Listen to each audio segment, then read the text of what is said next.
मी पंजाब तक आज आहे 15 जानेवारी 2024 आणि मी माझ्या शेतातून एक अंदाज देत आहे. राज्यातल्या शेतकऱ्याला सांगू इच्छितो की राज्यामध्ये आज 15, 16, 17 आणखी 3 दिवस ढगाळ वातावरण राहणार आहे. म्हणून हा अंदाज लक्षात घ्यायचा. 15 जानेवारी, 16 जानेवारी, 17 जानेवारी 3 दिवस ढगाळ वातावरण राहणार आहे, हे अंदाज लक्षात घ्यायचा.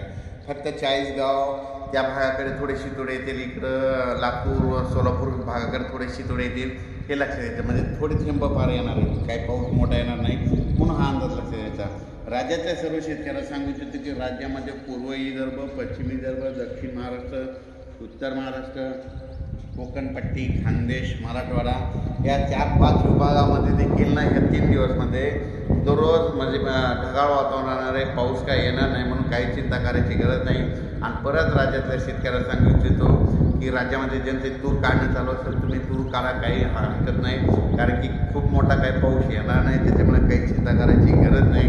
राज्यात मग आता म्हणजे 17 तारखेपर्यंत ढगाळ वातावरण आहे, त्याच्यानंतर 19 तारखेनंतर राज्यामध्ये परत तीव्र थंडीची लाट येणार आहे, म्हणून हे अंदाज लक्षात घ्यायचं. हे ढगाळ वातावरण राहत असताना तुम्हाला एक सांगतो की राज्यामध्ये काय होणार आहे, हे उत्तरी वारी येत असल्यामुळे दिवसा देखील असं थंड जाणवणार आहे, म्हणून हे अंदाज लक्षात घ्यायचा. पण राज्यात मात्र सध्या काही पावसाचं वातावरण नाही, म्हणून हा अंदाज लक्षात घ्यायचा. राज्यातल्या शेतकऱ्याला सांगू इच्छितो, ज्यांचा कांदा काढणी चालली असेल त्यांना कांदा काढणीचा बऱ्याच मला शेतकऱ्याचे जे लाल मिरचीवाले सुकवतात त्यांचे फोन आले की आम्ही लाल मिरची वाळू घातली, तर त्यांना म्हणलं काही चिंता करू नका, फक्त तुमच्या 40 गाव धुळेकर थोडेसे धुळे येणार आहेत, मोठा काही पाऊस येणार नाही, त्याच्यामुळं काही चिंता करायची गरज नाही. काल मी कर्नाटककडे गेल्याच्यानंतर तिकडे शेतकरी भेटले होते, ते म्हणजे आमचं तंबाखूचं पीक काढायला आलं आहे. त्यांना म्हटलं तुमच्या तिकडे फक्त थोडे तुरळक कुठेतरी थेंब येणार आहे, 4-2 थेंब येणार आहे, मोठा पाऊस येणार नाही, म्हणून काही घाबरायची चिंता नाही.